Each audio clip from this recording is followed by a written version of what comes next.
Do you have a water, Tony? Do you have a water? Okay. Yeah. Okay, good. Yeah, top.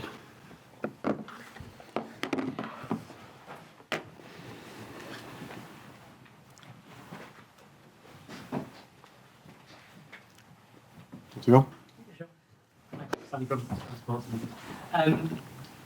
Lots of focus on Leicester, of course, tomorrow. How much are you focusing on the opposition, and how much are you focusing maybe on the players that are coming in and the rotated side that we're assuming there's going to be? A good question, because about Leicester, no? We know we're going to play against a team who has a lot of individual quality. It shows how they are doing in the league, no? Real clear offensive game idea, very quick installation of this idea with the coach, Enzo, and he did an unbelievable job. I think each player of them could play in the Premier League. To be honest, a few guys have this experience, but proper experience. So it will be really hard for us to control their key players and at the same time put them under pressure.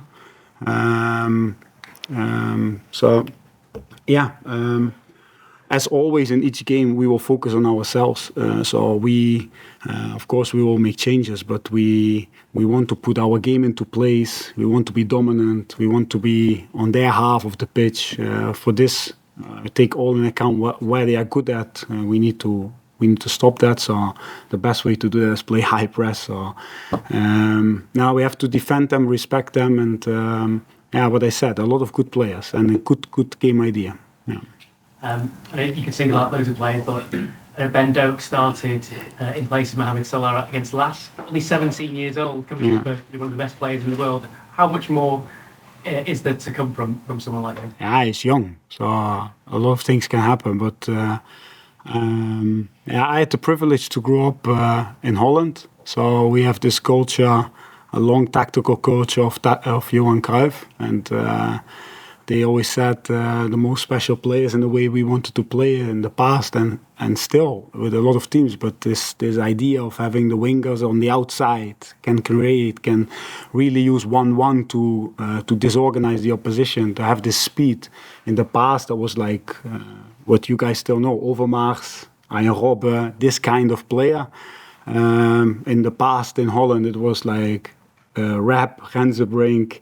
I say it with an English accent, but so we have this culture of wingers, and then if you get a young winger from Scotland, but only 17 years old, and has this capacity to create and to reach the final line with individual skill or individual movements, it's nice to see. And the good thing with Ben is, in my opinion, is that he comes into a squad with so much senior play and authority, is that he will never, I think he's not this kind of guy, but he will never,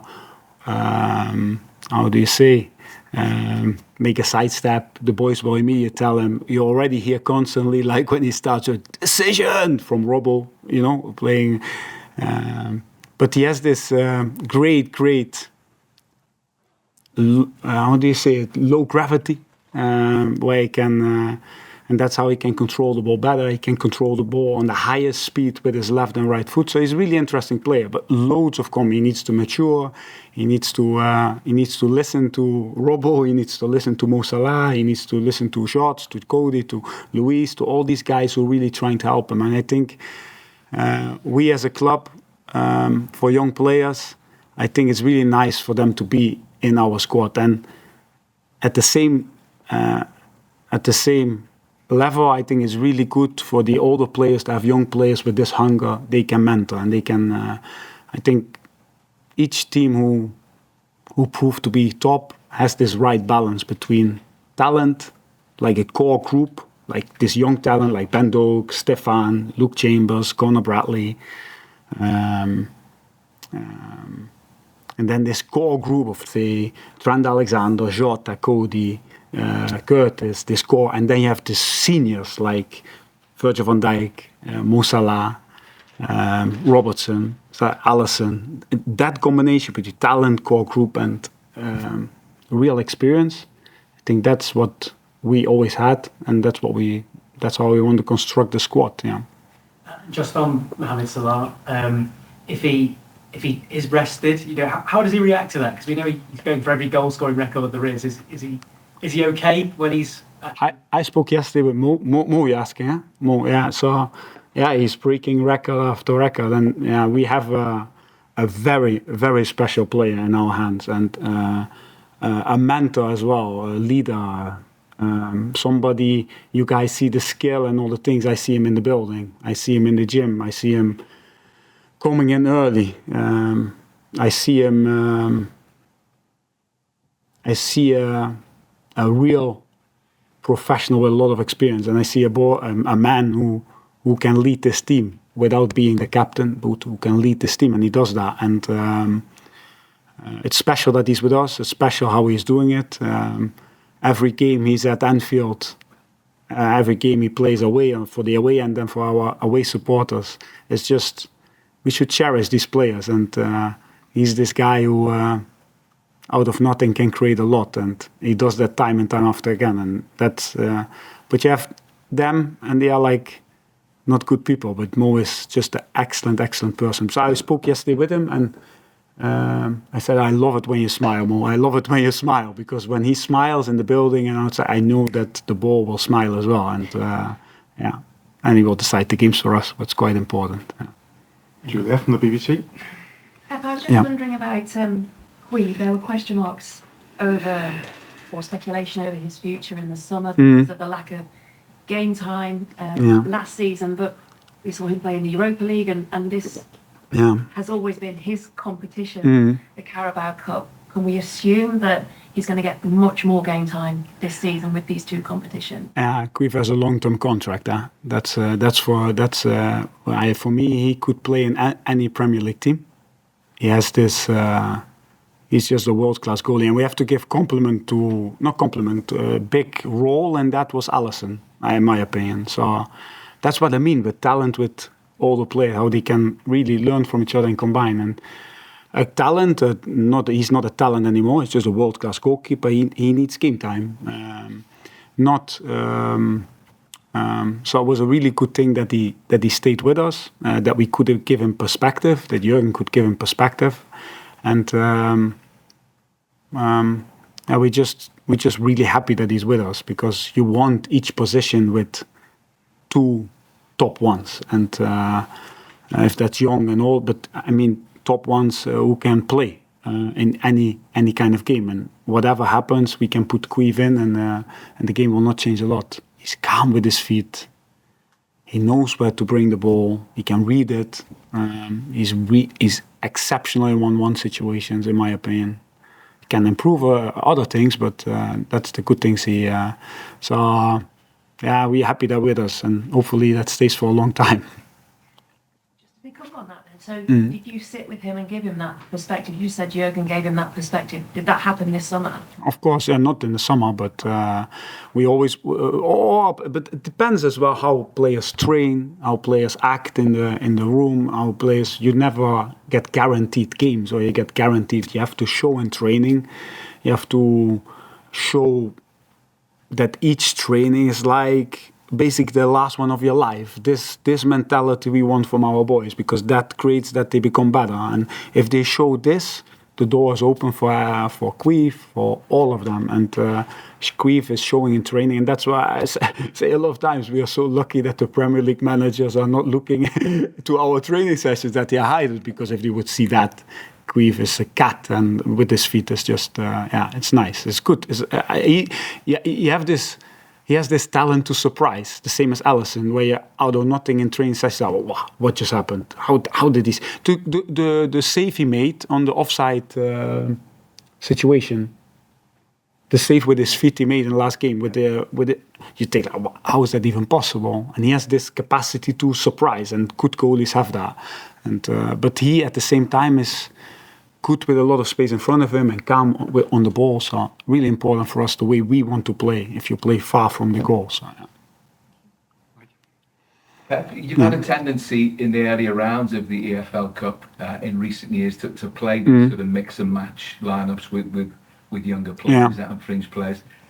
How difficult is it, or how do you go about getting the balance to be correct, where you want some of the more experienced players, but you want to give game time to players who are on the fringe. You want to give game time to some of the younger players. Yeah. How do you go about sort of thinking the way through to get the balance? First, we want to win the game. Yeah. So that's our first thought. How can we win the game tomorrow? In a crazy schedule at the moment, because we play Europa League, what means Thursday. So you go a lot of times Thursday, Sunday, Wednesday. Now we go Saturday. So you play every 3 days. And we know that even more with the style we have, with the style where we want to put pressure, and when we lose the ball, we want to play counter pressure and pressing. And we know that takes a lot from the boys, not just physically, because basically they can, but mentally, especially to be every time on this high level, individually and as a collective. So we need to make changes. It's just a given that you need to make changes in these kind of periods. Normally in the cup, how you say, we give more changes and we give debuts and we give, but we are not here to give debuts only. We are here as well to develop. So it's debut and develop. So say Doak, he makes his debut, but he needs game time to develop. Take other boys in our squad who needs to play, because I really feel, and Jota said it like a little while ago to me, the best thing in the season when we went for the 4 trophies was that we stayed in the League Cup until the end, because it gives all the players constant game time. It gives all the players in your squad, like, they stay hungry because they know that there's a next game and where they will play. And that's a healthy squad who wants to fight for all competitions, needs this, that they are all ready to play. For example, Joe Gomez, because Trent goes out. I think it's a good example, but I'm not sure. But Trent goes out, one of the best fullbacks in the world, and Joe Gomez needs to play on fullback, and he does that in an incredible way. So only with games, with playing, these boys are ready to show that as well. Yeah, if that makes sense. Yeah. Yeah. If you look at Curtis Jones, he's had a pretty difficult 12, 18 months prior to the final third of last season, when he got back into the team and was a revelation. I think a lot of people, Liverpool fans amongst them, didn't expect him to be getting as much game time this season, given the big money signings. Yeah. And I know you've lost key midfielders, but he's really proven to be, he's finding his best form again, and it's been a key asset for you in this start of the campaign. Why do you think he's been able to recapture the form, and what's given that capacity? He has Scouser mentality. he is this boy, same as Trent. Their dedication is, it's difficult to describe. They are passionate about the game, the ball. There's nothing else in their life. It's the game, and family, and the game. And Curtis, I'm really proud now, because these boys were 14, 15. Trent and Curtis were really young when they were in our academy, and that they are already played 50 games. No, Curtis. 100 games, 100 games for Liverpool. I said on the stairway to him, like, up to 100 Premier League games. Let's keep, but yeah, it's, and if you see last season, there was a period, or not a period, but this last phase of the season, how you said the final third, the last, say, 10 games, where we changed our setup, but how he gave the midfield energy at that moment, you saw as well, something what we really needed at the time, and he kept going. He deserved a start this season. He deserved to play games this season because of that. Yeah, but if you will ask Curtis, he will say that he's really happy that Dominic is here, that he's really happy that Alexis is here, and that's also Scouser mentality. The team comes first. So yeah. Thanks, Mike. That's what Stephen Sorry. Shepherd's Yeah. obviously come back into the side, play the right back and sort of that Trent role, you want to call it. Yeah. Do you see that as something that suits him potentially more in the future, or was that just a case of players being available or unavailable? Yeah, it's not easy, with all the games, how he said, and there are not many who can play that position like Trent does, because that's really tricky. That's why a big compliment to Joe Gomez, what I just made. Stefan is this player last year who, from a coach's point of view, he played on the 6, was just exciting, because he plays passes and dictates the game in a different way than say Alexis or like other midfielders we had. But he's this proper talent. So you want to see him in the middle of the pitch. So it would not make sense if to just play him as right back and use him as a right back like in the past or ever. So it's how I said, it's not easy to find the right player if Joe or Trent can't play. So, but we need to find solution as well, because Stefan, he's coming back from a long-term injury, so it's not possible for him to play constantly. So we need to find solutions on that position. So it's good that Trent is training. Yesterday he was on the pitch. It's good that Joe is performing how he's performing, and it's nice for Stefan to play a game there. But it was his first game he played a lot of time centre half, but not fullback. James. And from a coaching perspective, it must be really satisfying to see Darwin kick on in the way which he has done.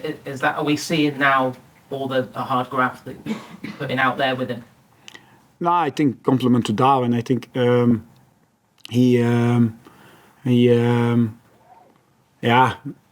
fans love him. No, he has this extreme mentality to run, to fight, to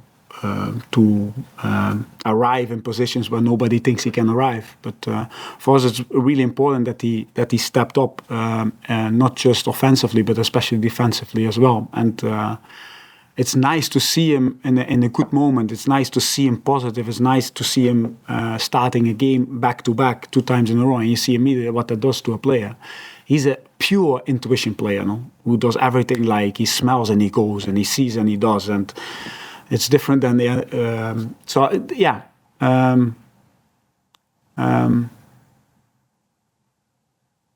away at Newcastle, what would change, I think, any player's life, no, to be honest, if you can change a game like how he changed. Compliment how he defended there with 10 men for such a long period, but how he could make from nothing to goals, and that gives him a confidence. And the intuition player like Darwin, he needs this kind of confidence. And then he speaks better English already, so he invests a lot in himself. How every person here in this room or everywhere, you need success, no? A player with confidence or a player without confidence is just a different player. A guy with confidence or without confidence is a different guy. So it's important that he's confident, and he's training really, really hard since preseason. Really, really hard. He says as well, so that's good. Because towards the back end of last season, Jurgen said counter-pressing has to be the ticket into this team. It feels like he's really taken that on board in terms of the change in his work off the ball.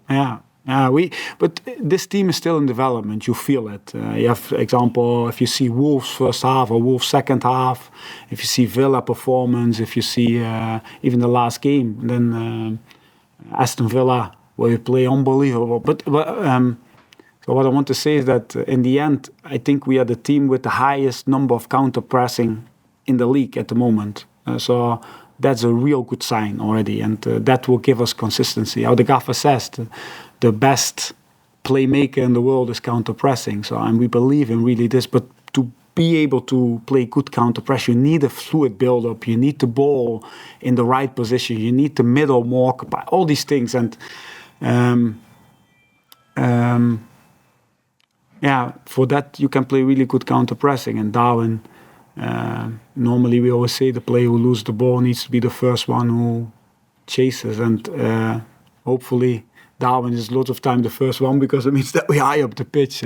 And what he gives us, what we didn't have before, is this: when we play and the teams put us under pressure, and especially when they go man-man, is that we can go not longer shoot the ball, but to use him to go over the press or through the press, and then he sets and goes, and it gives a real and then a lot of space for Mo, for Lucio, for Short or Cody, whoever. But so that is a real new.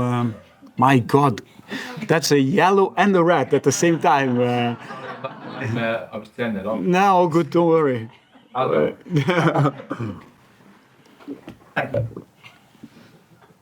Just wants to see how Trent is getting on. Pep and Thiago, where is his recovery? We missed Thiago, no? His quality. Alexis shows a lot, no? Like similar kind of control the middle, makes the ball arrive in the right spaces to the right players. So, but we want him back now. He's this guy who gives what I said, all the responsible. So we want him back in training. He's still not back in training. But he's healing, and he's on individual on the pitch doing football exercise already, like simple but effective. And so time will tell how that goes. And Trent, he trained yesterday with us, did the rondos and a ball possession with counter pressing, and he looked outstanding. So, but tomorrow comes too early for him. Thank you. Say that? Thank you, everyone. Thank you. Apologies. No. These That does seem right.